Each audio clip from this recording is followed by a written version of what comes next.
لا حول ولا قوة إلا بالله العلي العظيم. أعوذ بالله من الشيطان الرجيم. بسم الله الرحمن الرحيم.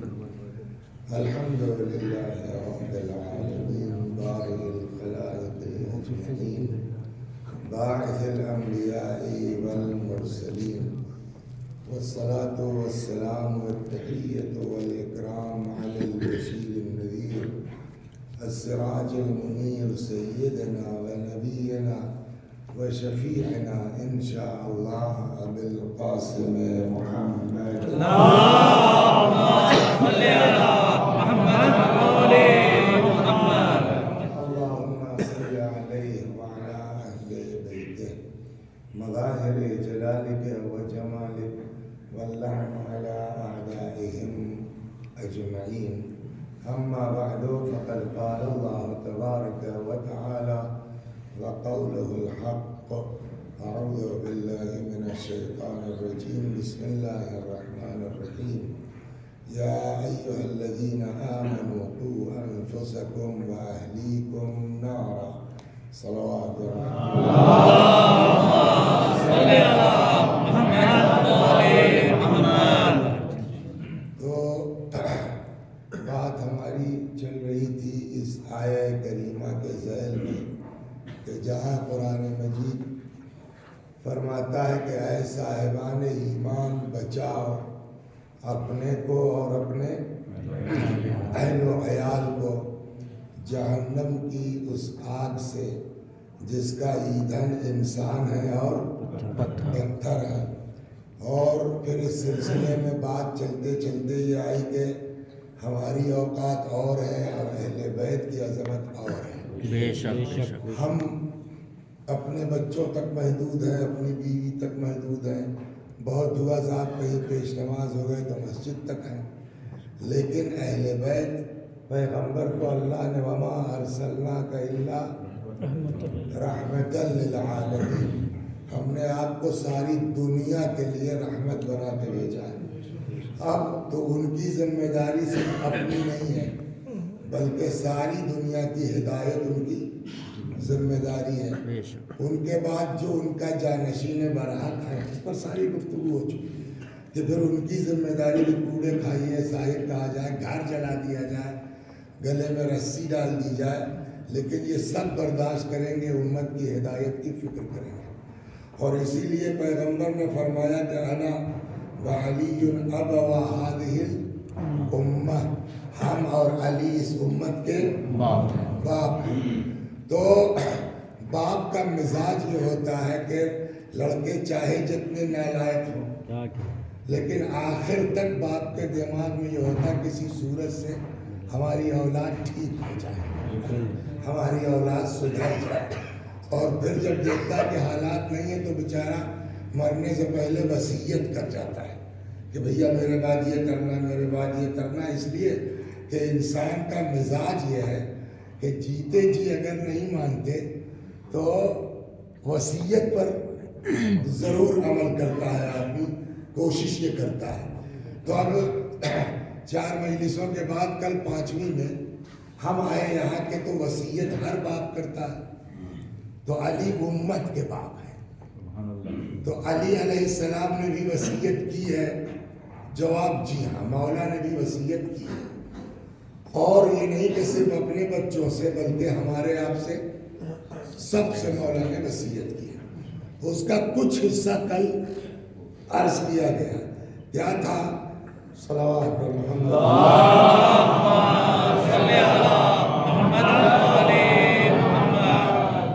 کل جو بات آئی تھی وہ یہ کہ صلاح ذات البین، میں تم لوگوں کو وصیت کرتا ہوں کہ لوگوں کے درمیان صلح کرواؤ.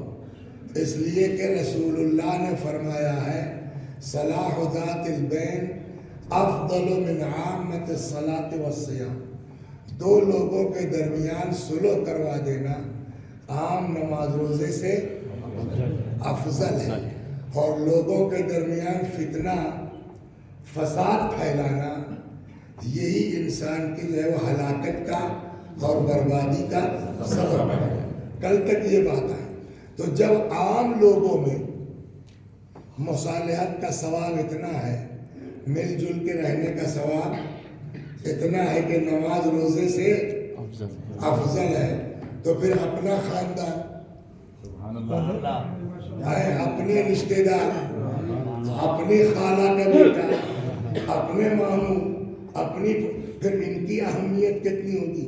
لہذا اس کے فوراً بعد جو مولا کا جملہ ہے وہ یہی ہے، انظروا ذوی ارحامکم، اور دیکھو خیال رکھو رشتے داروں کا، خاندان والوں کا.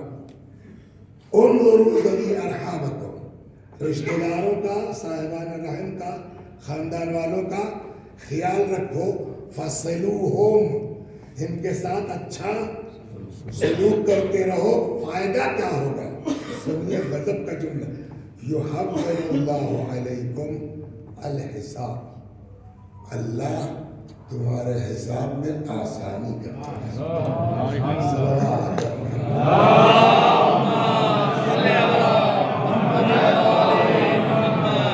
اور یہی نہیں کہ مولا کہہ رہے، بلکہ یہ چیز جناب موسیٰ نے بھی ایک دن اللہ سے پوچھا، پالنے والے وہ شخص جو صلہ رحم کرتا ہے تو اس کو کیا دیتا؟ تو سوال، اللہ نے کہا انسی لہ الاجل، اس کی موت کو بھلا دوں گا، موت کو یعنی اس کی عمر بڑھا دوں گا. ایک، دو، اس کا حساب آسان کر دوں گا. بعض روایتیں کہتی ہیں کہ صلہ رحم سے عمر بڑھتی ہے، صلہ رحم سے روزی بڑھتی ہے، قطع رحم سے عمر کم ہوتی ہے، قطع رحم سے روزی کم ہوتی ہے. اور کتنا بڑھتی کم ہوتی ہے وہ سنیے. روایتوں میں ہے کہ اگر کسی کی عمر 3 سال بچی ہو اور وہ خاندان کا، رشتہ داروں کا خیال کرتا ہے، اللہ اس کی عمر 30 سال بڑھا کے 35 کر دیتا ہے.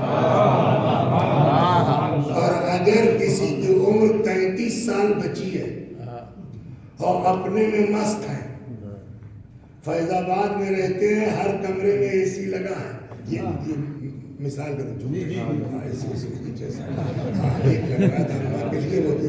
تو فیض آباد میں رہتے ہیں، ہر کمرے میں اے سی لگا ہوا ہے، 18,000 15,000 تو بل ہر مہینہ کا دیتے ہیں، سمجھ گیا. لیکن ان کو اس بات کی پرواہ نہیں ہے کہ گاؤں میں جو ہمارا بھائی رہتا ہے، بھتیجا رہتا ہے، اس کی فیس جمع ہوئی کہ نہیں، اس کو پرسوں عید ہے، سب کے کپڑے بنے کہ نہیں بنے. اب اگر یہ مستی ہے تو روایت کہتی ہے اگر کسی کی عمر 33 سال بچی ہے، اللہ 30 سال کم کر کے 3 سال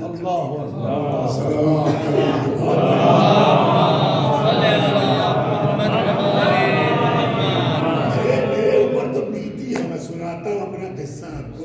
صلوات محمد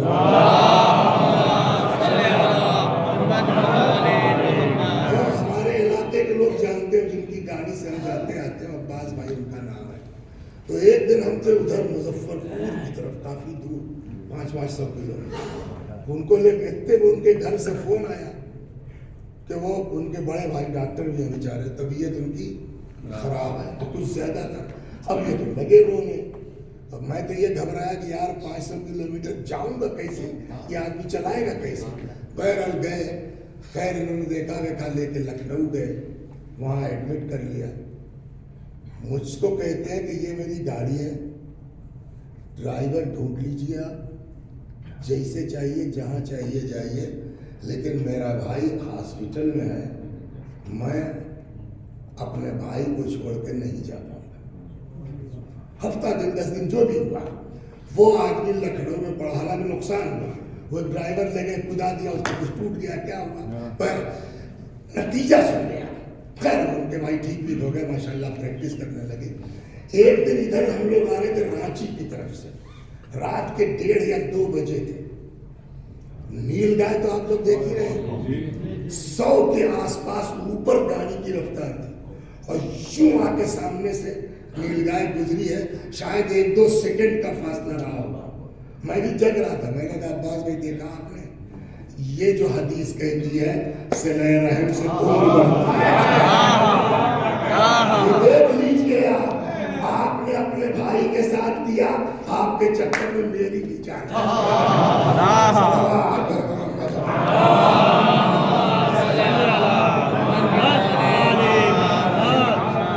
تو صلہ رحم سے عمر بڑھتی ہے، صلہ رحم سے روزی بڑھتی ہے. سنیے آپ، پہلے روزی سناتا ہوں پھر جو ہے اور دوسری چیزیں سناتا ہوں. آج اتفاق سے لیٹ ہو گیا. چلیے صلوات علی محمد.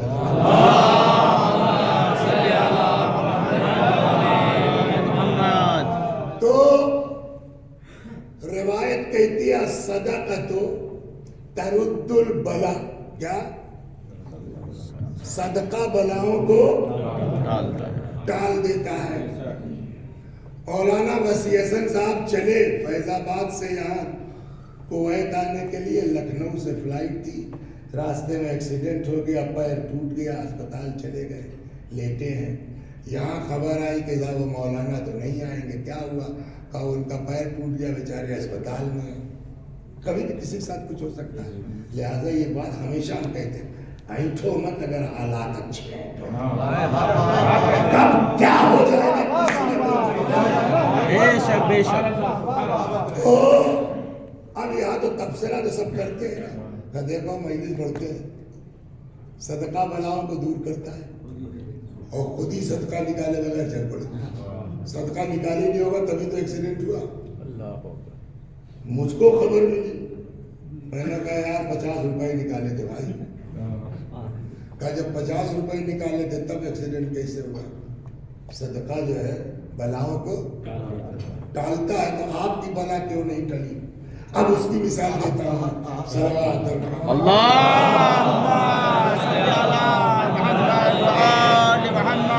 فیض آباد میں نے ایک چھوٹا سا مکان لیا، تو اوقات تھی نہیں تو بینک سے لون کرایا.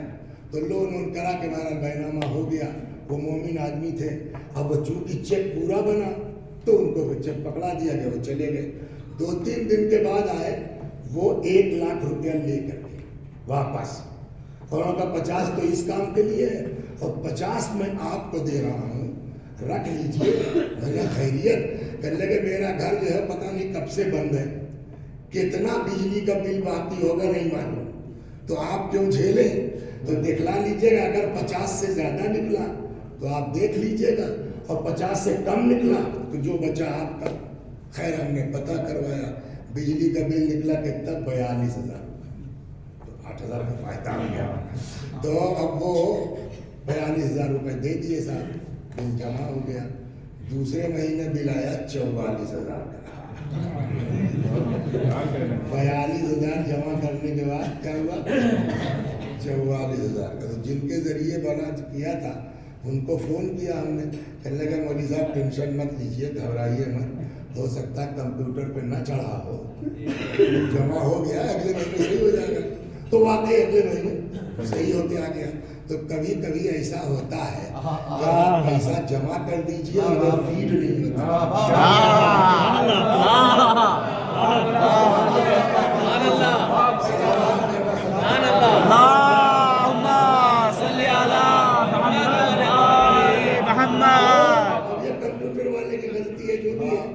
یہ ہوتا ہے نہیں ہوتا کہ پیسہ جمع کیا آپ نے مگر فیڈ نہیں ہوا. کیا یہ چوک اللہ کے یہاں ہو سکتی ہے؟ نہیں. کہ صدقہ نکالا آپ نے اور وہاں فیڈ نہیں ہوا. اب وسیع حسن صاحب 50 روپیہ صدقہ نکال کے چلے اور راستے میں گاڑی لڑنے قریب ہوئی تو جو فرشتہ بچانے پہ لگا ہے اس نے جلدی سے کمپیوٹر کھولا کہ انہوں نے صدقہ دیا کہ دیکھا وہاں ہی نہیں. لڑنے تو گاڑی لڑ گئی. کیا تو کیا ایسا ہے خدا کے یہاں؟ نہیں، بالکل نہیں. کہا وہاں بھول سے تو نہیں ہوتا، لیکن ایسا ہوتا ہے کہ صدقہ آدمی دے اور وہاں لکھا نہ کرے. صلوات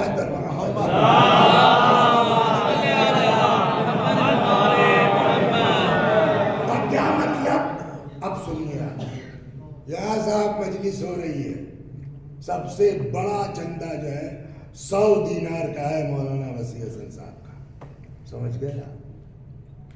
اور یہ کر رہے ہیں، وہاں کر رہے ہیں، وہاں کر رہے ہیں. گھر خاندان میں کیا ہو رہا ہے کوئی مطلب نہیں ہے. یہ ہے نا. لہذا اب حدیث کہتی ہے لا صدقۃ وذو رحم محتاج، صدقہ نہیں مانا جائے گا اگر کوئی رشتہ دار ضرورت مند موجود ہے اور آپ صدقہ نکال رہے ہیں اس کے خیال کیے بغیر. پہلے رشتہ دار کا خیال کرو تب تمہارا صدقہ صلوات پہلے.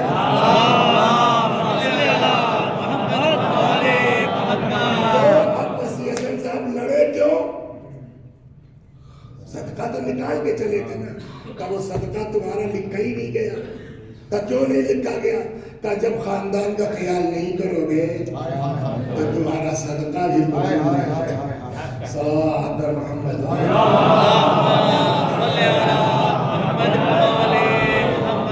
اور اگر خیال کرتے ہیں، ایک چچا میاں تھے تو ایک دن انہوں نے خواب میں، اچھا یہ بتائیے کیا نام ہے آپ کا؟ عباس.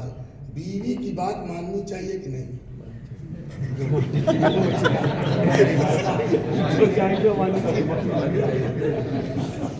لیکن اگر بیوی ہمارے جیسی ہو تو ضرور ماننا چاہیے.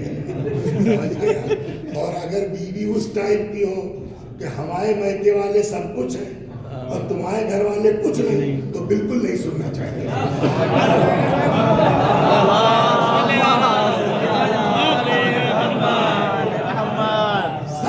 سب کا خیال ہونا چاہیے. آپ کو میں ایک بات بتا دوں، روایت کہتی ہے ہر آدمی کے 3 باپ ہیں. بولیے سنا نہیں سنا؟ ہر آدمی کتنے باپ ہیں؟ نمبر 1 من ولدک، ایک وہ باپ جس نے پیدا کیا. 2 من علمک، جس نے پڑھایا وہ بھی باپ ہے تمہارا. 3 من زوجک، جس نے بیٹی دی. تو سسر بھی روایت کہتی ہے باپ ہے. تو دامادوں کو بھی چاہیے کہ نقشے بازی نہ کریں، سسر کو اپنا باپ سمجھے، ساس کو اپنا باپ سمجھے. اور بہو کو بھی چاہیے ماں باپ چھوڑ کے آئی ہو تو ان کو بھی اپنا ماں باپ سمجھو گے تو چلے گا. صلوات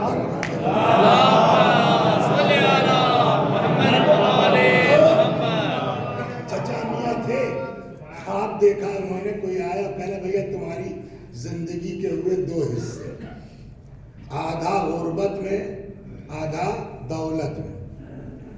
اب مرضی تمہاری، پہلے جو چاہو لے لو. ہمارا اپنا نظریہ یہ ہے کہ بھیا غریبی پہلے جھیل لے، ٹھیک ہے، بعد میں نہیں. اس لیے کہ پہلے جوانی ہے، شاہ گنج سے اپنے گاؤں تک پیدل بھی چلے جائے کوئی دقت نہیں ہے، سمجھے آپ. لیکن کار سے گھومنے کے بعد اللہ نہ کرے کسی کو سائیکل سے چلنا پڑے. تو ہمارا کہنا ہے پہلے غریبی لے لو، دیکھا جائے گا بعد. تو ان سے پوچھا، انہوں نے کہا بھائی دیکھیے ایسا ہم اکیلے تو آئے نہیں، ہماری بیوی بھی ہے، ہمارے بچے بھی ہیں، تو ہماری غربت و دولت کا اثر ان پر بھی تو پڑے گا. تو پہلے رائے لے لیں ہم، تو ہم آپ کو کل بتائیں گے. صبح اٹھے، بیوی سے کہا بھائی ایسا ایسا خواب دیکھا ہے. بیوی سمجھدار تھی، اس نے سوچا کہ ان کی آدھی زندگی نہ غربت ہے، آدھی دولت. اور اگر پہلے غربت لے لیے، ان کی آدھی ہوتے ہوتے ہماری پوری ہو گئی تو ہم کو کام ملے گا. لہذا پہلے بولو دولت لینی چاہیے کہ اگر ہم رہے تو جیسے یہ جھیلیں گے ویسے ہم جھیلیں گے، اور اگر نکل لیے تو الحمدللہ. تو اس نے کہا صاحب پہلے آپ دولت لے لیجیے. انہوں نے پہلے دولت لی. اب جب دولت لے لی تو ایک دماغ اس کے آپ کو دماغ میں بات آئی کہ یار آدھی زندگی تو دولت رہے گی. اس لیے کہ پتہ ہے جو مال 5 سال سے پڑا تھا وہ آج ڈبل قیمت بک گیا. تو اس کا مطلب کہ رات والا خواب صحیح ہے. تو جب آدھی عمر دولت رہنی ہے تو اکیلے کیوں کھائیں؟ سب کو لے کے چلو، اس کے بعد دیکھا جائے گا. تو معلوم ہوا وہ بھتیجا جو ہے وہاں علی گڑھ میں پڑھتا ہے, اس کی فیس دے دیا, وہ صاحب لکھنؤ میں اس کا دے دیا, اور خالہ کے لڑکی کی شادی تھی اس میں دے دیا, اور پورا خاندان اپنے سائے بھی لے کے چلے. ایک مدت گزر گئی. کچھ دنوں کے بعد وہی چچا میاں پھر خواب میں آئے. میاں خان صاحب آپ کی آدھی زندگی ہوئی ختم, کل سے آپ کی بولیے غربت کے دن شروع ہونے والے ہیں نہیں.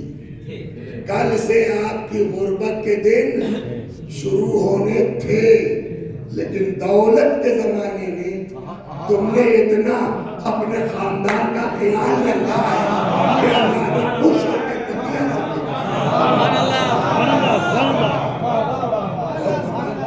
دیا. مجلس میں کھانسی آ جاتی ہے, بلغم آ جاتی ہے, اس میں ختم ہو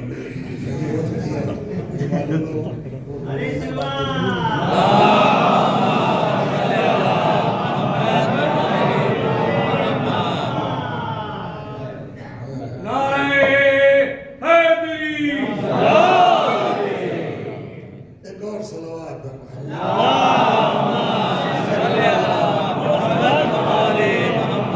کیا بھیا آپ کو کیا کہہ رہے تھے, بولنا رکے کہاں گئے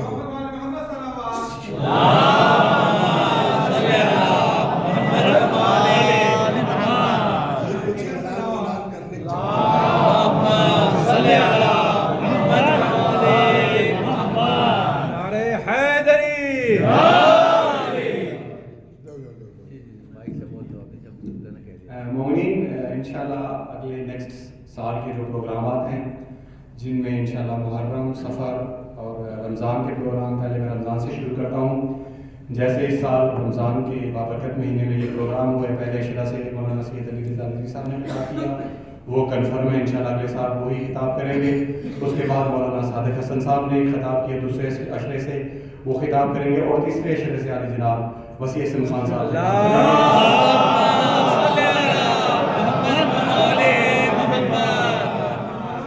رمضان کے اعلان کے ساتھ میں یہ اعلان کرنا بھی ضروری سمجھتا ہوں. ماشاءاللہ وہ مومنین, وہ بزرگان, وہ مخیر حضرات جنہوں نے یہاں کے افطار کے اہتمام میں تعاون کیا, میری مراد ہے ڈاکٹر صاحب, وسیم صاحب, ان تمام کی توفیقات خیر میں خدا اضافہ کرے. بھائی خصوصاً لائٹ چلاتے رہے, علیزہ بھائی لائٹ چلاتے رہے, بڑا کام ہے ان کے مرحومین کے لیے, تمام کے لیے. اس کے علاوہ انشاءاللہ ایام فاطمیہ میں جو پروگرام ہوں گے ان کے لیے مولانا کمیل مہدی صاحب تشریف لائیں گے, اور سفر کا اعلان جو ہے مجھے کہا گیا تھوڑا پینڈنگ رکھیں, اس کے لیے بھی آپ دعا کریں گے, جو آپ کی انشاءاللہ تمنا ہے انشاءاللہ وہ پوری ہو.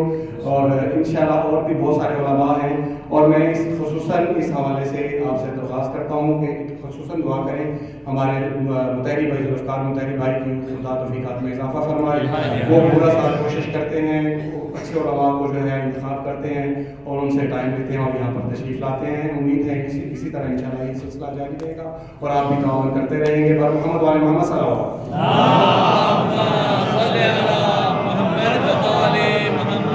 کل بھی مجلس ہوگی, بشرطے کہ ہمارے اہل سنت برادران کی عید اگر نہ ہو.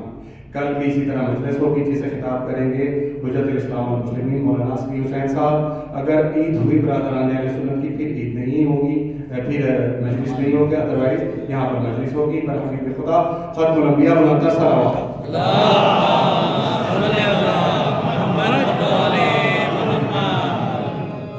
ابھی اعلان ہو جائے گا گھنٹے میں.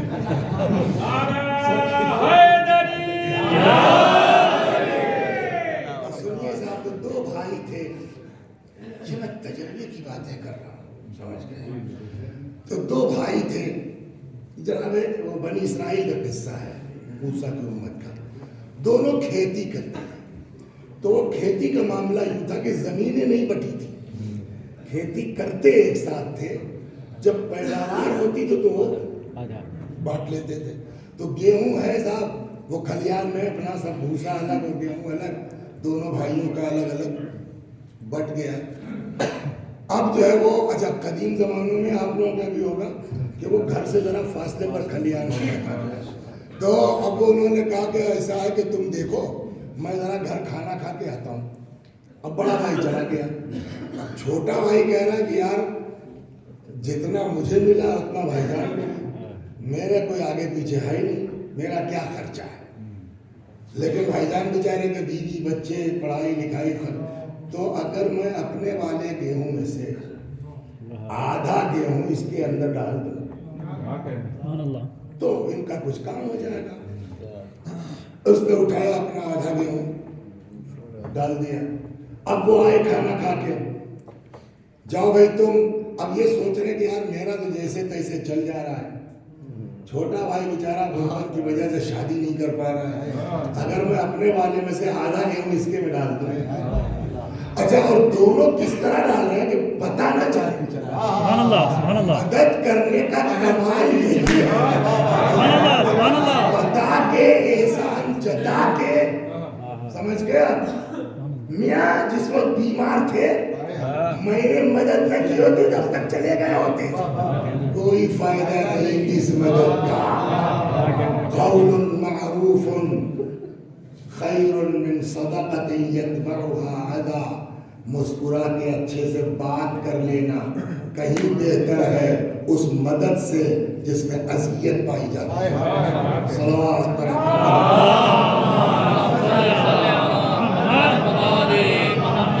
خیر اب شام ہو گئی صاحب، چلو بھائی چلتے ہیں، تو اب دونوں اپنا گیہوں لے کے جا رہے ہیں۔ صبح ہوئی دیکھا ہی یہ سارا میں اٹھا لایا کیا اندھیرے میں، یہ بھی سوچ رہے ہیں ان کے یہاں بھی ادھر سے اپنے گھر سے یہ نکلے، اپنے گھر سے وہ نکلے، انہوں نے کہا یار لگتا ہے میں سب اٹھا کہ بھائی تو میرے یہاں ہے، یہ چکر کیا ہوا؟ تب تک زمین و آسمان کے بیچ سے آواز آئی، جب بھائی ہو کے تم لوگ ایک دوسرے کا اتنا خیال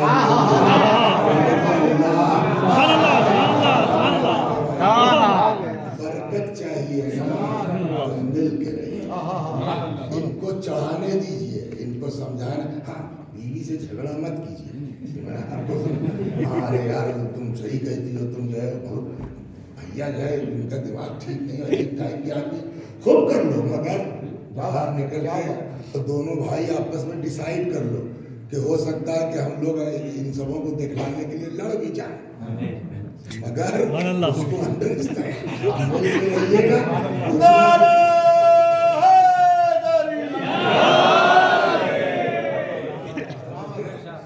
تو بس میں آپ کو اس سلسلے میں 2 روایت سنا دیتا ہوں جلدی سے ختم ہو جائے۔ اب اس پر یہ ایک اعتراض ہوتا ہے کہ مولوی صاحب یہ سب باتیں ممبر سے کہنے کی ہے، بس کر ور نہیں پاتا آدمی، تو اول تو یہ بات غلط ہے کہ کر نہیں پاتا، کرنے والے کرتے ہیں، اس سے انکار۔ اب میں آپ کو 2 روایتیں سناتا ہوں، جہاں ارے ملیزا آپ کو کیا پتا، ہمارے جیسا بھائی آپ کو ہوتا تب سمجھ جاتا کیا کیا حرکت کی ہے۔ ارے بھائی تو چھوڑیے صاحب، کمبخت بھتیجوں نے ناک میں دم کر رکھا ہے، بھاوج کے تو الفاظ سن کے آدمی کا خون کھول جائے گا، یہ ہوتا ہے نہیں ہوتا، یہ آج کی بات نہیں ہے، یہ رسول اللہ کے زمانے میں بھی تھا، یہ اماموں کے زمانے میں بھی تھا، اور ان لوگوں نے آ کے اپنی فریاد کی ہے کہ صاحب میرے گھر کی پوزیشن یہ ہے، یا رسول اللہ کیا کریں ہم؟ صلوات، میں 2 روایت سنا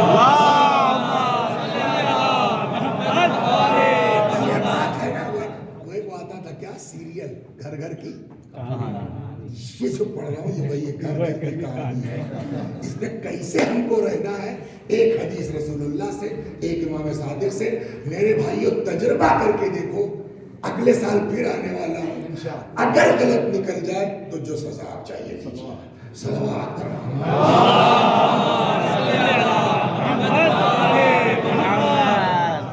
ایک شخص آیا رسول اللہ کے پاس، کہتا یا رسول اللہ اہل بیتی اباؤ اللہ توثبوا الا قطیعتا لی وشتیما، یا رسول اللہ میرے خاندان والے ان کا کوئی کام نہیں ہے سوائے مجھ کو الٹا پلٹا بولنے کے، گالی پکڑ دینے کے اور قطع رحم کرنے کے، سمجھے آپ؟ اچھا یہ بقول جو ہے وہ کیا نام ہے میر انیس کے کہ وہ پھول سر چڑھا جو چمن سے نکل گیا، عزت اسے ملی جو وطن سے نکل گیا۔ آپ چاہے جتنے قابل ہو جائیے مگر گاؤں کی نظر میں سمجھ ابے فلانے کا لوٹا سمجھ کہ آپ آیت اللہ ہو جائیے، اگر گاؤں میں جائیے تو وہ فلانے کا لوٹا، تو وہ چاہے جتنا تم کو فلانے کا لوٹا کہا جائے مگر اپنا گاؤں مت چھوڑا، اپنا خاندان مت چھوڑا۔ آگے کہتا ہے یا رسول اللہ میرے خاندان والوں کا، اہل بیت تھی میرے گھر والوں کا، خاندان والوں کا کوئی کام نہیں ہے سوائے مجھے گالی پکڑ دینے کا اور الٹا پلٹا بکنے کا۔ کیا آتا ہے اس کو یار، پھر ایسے پگڑی پہن کے گھومتا ہے کم بخت ہے، ہوتا نہیں ہوتا۔ تو فَأَرْفَزُهُمْ یا رسول اللہ چھوڑ دو ان لوگوں کو، جہنم میں جائے کم بخت خاندان والے۔ پیغمبر نے فرمایا اِذَنْ يَرْفَضُكُمُ اللَّهُ جَمِيعًا، اگر تم چھوڑو گے اللہ تم سب کو چھوڑ دے گا۔ آپ بتائیے اگر اللہ کسی کو چھوڑ دے تو بچا کیا؟ تو وہ کہتا صاحب فماذا اصنع یا رسول اللہ، یا رسول اللہ تو میں کیا کروں؟ پیغمبر نے 3 کام کہا ہے، صلوات و محمد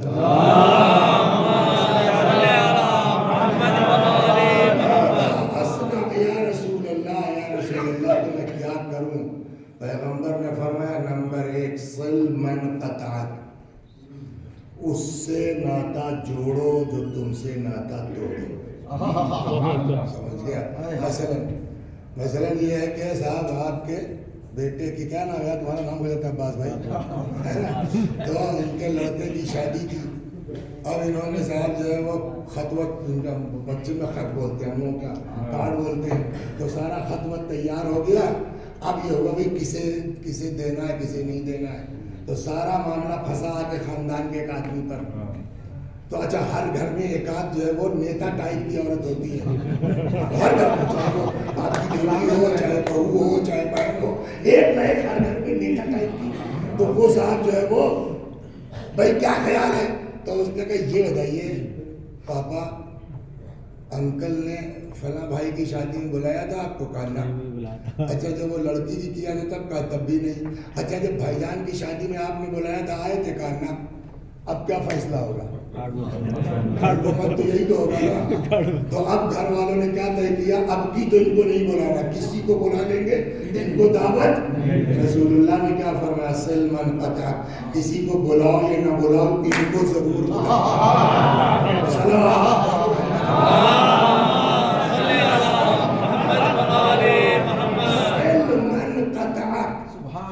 ان کو بولیے اس سے ناتا جوڑو جو تم سے رشتہ توڑے۔ دو توعتی من حرمک، اب صاحب جو ہے وہ ہم اترے لکھنؤ اسٹیشن پر جیب کٹ گئی، تو اب یہ بیچارے ہمارے خاندان کے ہیں، یہ دکھ گئے اتفاق سے، وہیں رہتے ہیں، مثلا رہتے ہیں جونپور مثال کا طور۔ ارے میں نے کہا یار ذیشان بھائی کیا بتائیں جیب کٹ گئی، تو 500 روپے دو یار، آئیں گے گاؤں دے دیں گے۔ انہوں نے کہا یار گاؤں کی بات ہے کون مانگنے جائے گا، بتا نہیں دے گا نہیں دے گا۔ لوگ کیا بتائیں معاملہ اصل میں ایسا ہے نا، وہ لڑکے کا فون آیا، اس کو میں ریسیو کرنے چلا آیا، وہ جلدی میں جو کوٹ پہنا وہ دوسری کوٹ پہن لی، پرس اسی میں لے گیا۔ کوئی بات نہیں ہے، اتنے میں جو لوگ لینے آنے والے تھے وہ آ گئے، سمجھا؟ سب کی مجبوری کو دیر تک تھوڑی رہتی ہے۔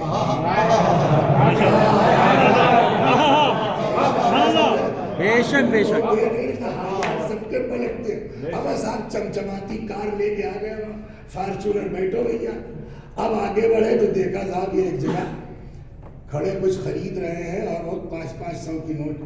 میں نے کہا یہ پرس گھر دور ہے، چلیے بات ختم ہو گئی۔ 10 سال گزر گئے۔ ایک دن ہم نے دیکھا ان کو فیض آباد ریلوے اسٹیشن پر ویسے ہی پریشان ہولا خپتا، تب تک میں خیریت کر رہے یار جیب کر گئی، کیا بتاؤں، ٹکٹ بھی اسی میں چلا گیا۔ اب 10 سال میں کبھی یاد آیا ہو یا نہ یاد آیا، اس دن یاد آیا بیٹا تم ہی دے رکھنا، تو اب دنیا کی مدد کر دے گا، ان کی مدد نہیں کرے گا۔ لیکن پیغمبر نے کیا فرمایا، تُعْطِي مَنْ حَرَمَكَ، جس نے محروم کیا اس کو عطا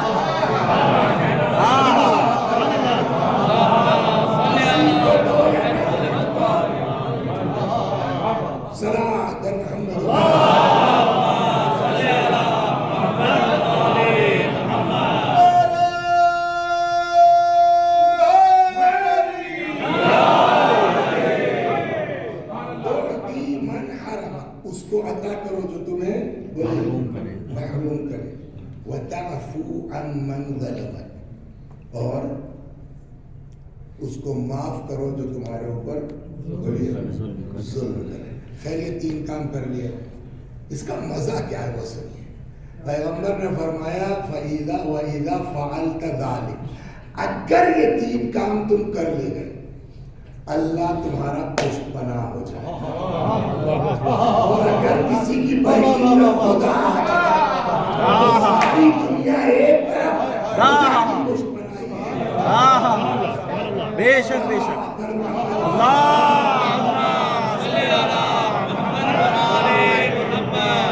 احساس بھی کرتے ہیں اکثر لوگ یار اس کو اتنا پتہ نہیں کوشش کرتے پتہ نہیں کیا چکر یہ نکل لیتا ہے.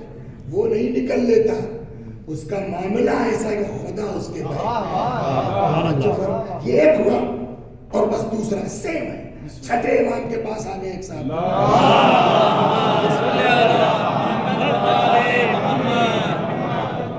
وہاں چچیرے بھائیوں کا بیٹر تھا. کچھ کھیت ویت کا زمین کا ہر جگہ رہتا ہے. تو وہ آئے بڑی غصے میں کہنے لگے مولا میرے کزنس نے میرے چچیرے بھائیوں نے میرا سب زمین جائیداد مار لیا جو ہے میں سوچتا ہوں چھوڑ چھاڑ دوں دریا پور لکھنؤ چلا جاؤں. امام کا جواب سنیں. حضرت نے فرمایا اگر مجھ سے رائے لینے آئے ہو تو میں تم کو اپنا گاؤں چھوڑنے کی رائے نہیں دوں گا. اگر مجھ سے رائے لینے آئے ہو تو میں گھر چھوڑنے کی رائے نہیں دوں گا.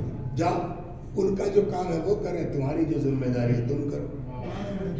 جو رسول اللہ نے فرمایا امام نے بھی کہا ہوگا. اب یہ خیر صاحب آئے چلتا رہا معاملہ. وہ لوگ ستاتے رہے یہ اپنا جھیلتے رہے لیکن ان سے جو ہو سکا کرتے رہے. بہت دنوں کے بعد امام سے پھر ملاقات ہوئی. امام نے کہا یہاں ہو جی مولا کیا ہوا تمہارے چچیرے بھائیوں کا مار شکایت کر رہے تھے تم کہ وہ سب تمہارا دبا لیا یہ کر لیا وہ کر لیا.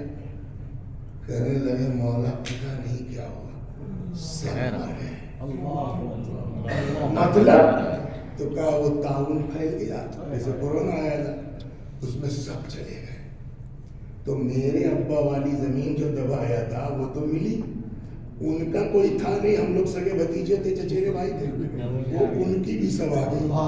سمجھ گیا. کبھی وہ مچھلی کا شکار کیا نہیں کیا. ہم لوگ بچپنے میں کرتے تھے وہ جاتے تھے ساتھ تو وہ اس کو پٹیا ہوتا تھا اس میں وہ ایک وہ لگایا چارہ ٹائپ کا وہ بیٹھے ہوئے تو ہم کیا مچھلی کی محبت میں تھوڑی گئے ہیں. وہ چارہ ہم دے رہے ہیں کیا مچھلی پکڑنے کے لیے. یہی حال ہے صلہ رحم کا. سبحان اللہ. صلہ رحم چارہ ہے دنیا میں ملے گی آخرت میں.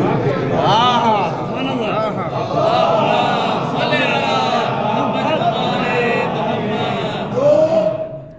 سب مر گئے مولا. امام نے فرمایا کہ جانتے ہو ایسا کیوں ہوا. اب جواب نہیں. حضرت نے کیا کہا جانتے ہو ایسا کیوں ہوا. کہا جی مولا کیوں. فرمایا تم کو یہ سب ملا ہے صلہ رحم کی بنیاد ان کے ساتھ یہ سب ہوا ہے قطع رحم کی بنیاد. برباد ہونا ہے خاندان والوں سے لڑ کے الگ ہو کے رہو. آباد ہونا ہے مل کے.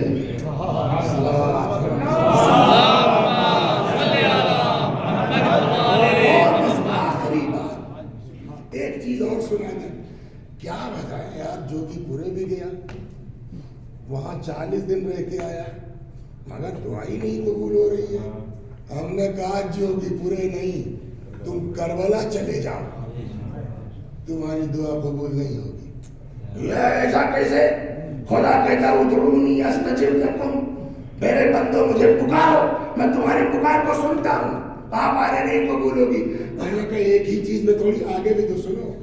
دعائے قمر پڑھتے ہو؟ میں نے کہا دعائے قمر میں ایک جملہ ہے اللہم اغفر لی الذنوب التي تحبس الدعاء. ہے مولا کا جملہ ہے, کسی اور کا نہیں. سب کو یاد ہے دعائے قمر. کیا مطلب ہوا اس کا؟ بولیے اللہم اغفر, خدا مغفرت کر, معاف کر دے ہمارے ان گناہوں کو جن کی وجہ سے دعا جن کی وجہ سے دعا التي تحبس الدعاء, جو دعا کو روک لیتے ہیں, حبس کر لیتے ہیں. اس کا مطلب کچھ گناہ ایسے ہیں کہ جس کی وجہ سے ہماری دعا اوپر جا ہی نہیں سکتی, قبول ہی نہیں ہو سکتی. اب سوال یہ ہے نا کہ وہ گناہ کون سا ہے؟ سوال آیا نہیں آیا؟ روایت کہتی ہے قطیعۃ الرحم تحجب الدعاء, رشتہ داروں سے قطع تعلقی دعا کو قبول نہیں ہونے دیتی ہے. تو اگر چچا خالہ پھپھو ہے, ماموں سے آنا جانا بند ہے, بول چال نہیں ہے, کربلا چلے جاؤ دعا قبول نہیں ہو.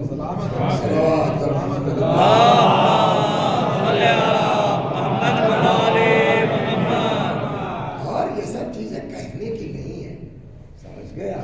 دنیا کو سمجھانے کی ہے کہ صلہ رحم کرو اور یہ کرو اور یہ کرو. شیعوں کو سمجھانے کی ضرورت نہیں ہے. کیوں؟ میں نے کہا ان کے یہاں تو ایسے ایسے نمونے ہیں. کربلا آئیے نا, سمجھ میں آ جائے گا صلہ رحم کسے کہتی ہے. سمجھ گیا؟ کیا تھا کربلا میں؟ بھوک, پیاس اور اذیت, سب کچھ تھے نا. اور وہاں سے وہ آ گیا, کیا نام تھا اس کا؟ شر لعنت اللہ علیہ. ارے بھائی میرے بھانجے کا, بھانجے ہم نے کہا خاندان کے دیکھا ہم لوگ, گاؤں تھا وہ, سمجھا بنی کلاب کا وہ بھی تھا. ہاں یہ دماغ میں نہ رہے کہ خدا نخواستہ جو ہے وہ کم بخت ماموں ہم ہوتا, وہ کنبہ وہی ہے. اب ظاہر سی بات ہے کہ وہ کیا کہتے ہیں کہ وہ ہمارے گاؤں میں جس کا نانیال ہوگا تو وہ سبھی ماموں اور نانا کہیں گے تو وہ اس ٹائپ کا ہے. اور اب میرے بھانجے کا ہے. اگر روایت کہتی ہے کہ جناب عباس نے توجہ نہیں, جناب عباس نے شمر کا جواب نہیں دیا. امام حسین علیہ السلام کو کہنا پڑا کہ بھیا سن لو, دیکھو کہتا کیا, سن لو دیکھو کہتا کیا ہے. جب امام نے حکم دیا تب حضرت بولو کیا بات ہے. کہ یار یہاں بھوک, یار میں نے تمہارے لیے امان نامہ لے لیا ہے, تمہارے بھائیوں کے لیے, آ جاؤ ہمارے ساتھ. یہ ہے صلہ رحم. کیا میرے لیے امان نامہ ہے اور میرے لعنت ہے تیرے اوپر, تیرے امیر کے اوپر, تیرے امان نامے کے اوپر. انسان یہ عمل ہے حضرت. اگر ہمارے اپنے خاندان بھائیوں سے روابط نہیں ہے تو ہم کو حق ہے عباس کے مسائل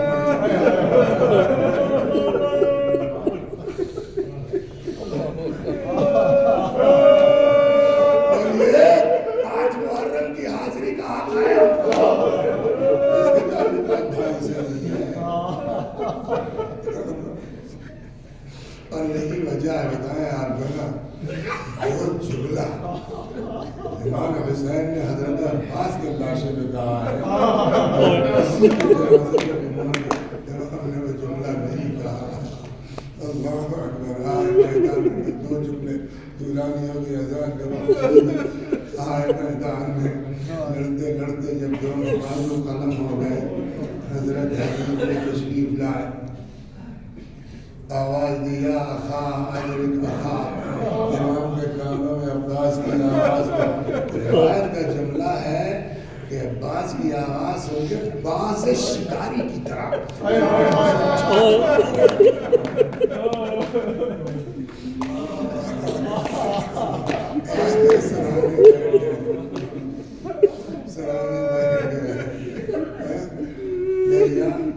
کوئی خواہش نہیں بولو, عباس کی خواہش پر جو فرمایا.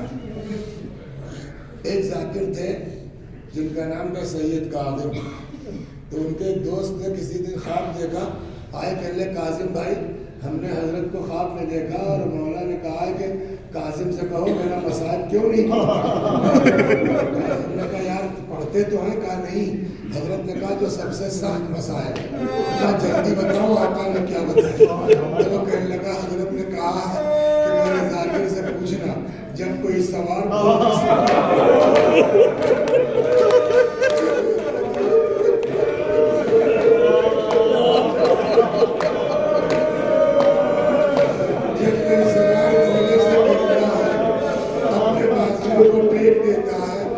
جس کے جسم کو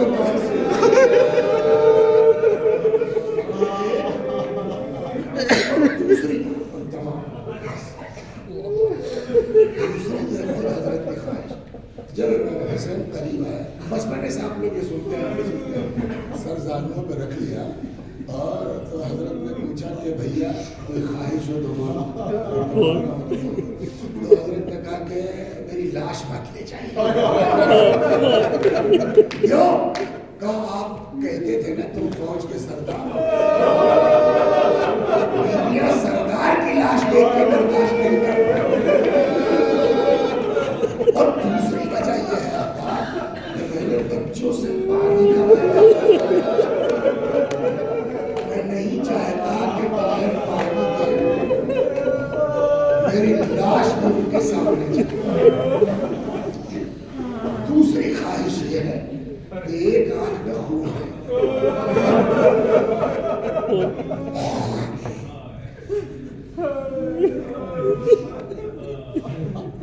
ایک آنکھ میں خون ہے، ایک آنکھ میں تیر ہے۔ آقا چاہتا ہوں چلتے چلتے آپ کی زیارت کروں، خون صاف کرنا چاہیے۔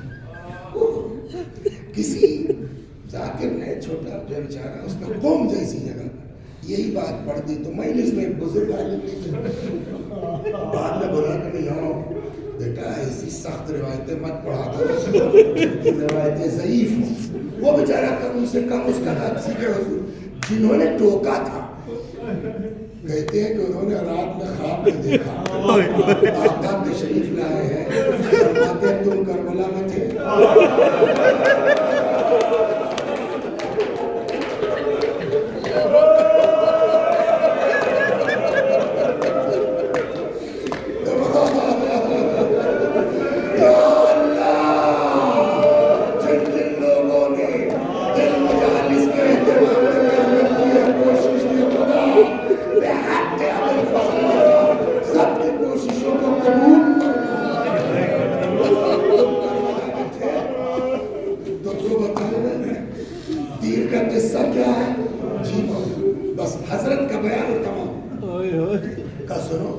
جب میرا بازو قلم ہو تو اس کے بعد آ کے اتنے میں ایک تیر لگا آنکھ، اگر ہاتھ ہوتا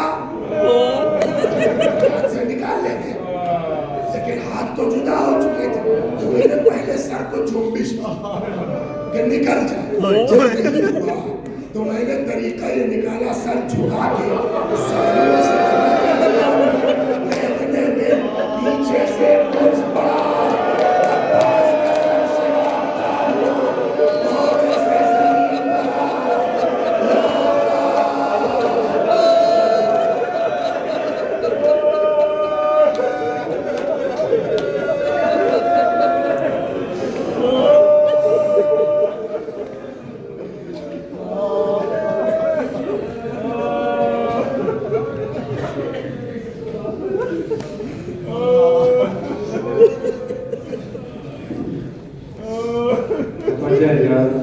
السلام علیکم یا رسول اللہ، السلام علیکم یا رسول اللہ۔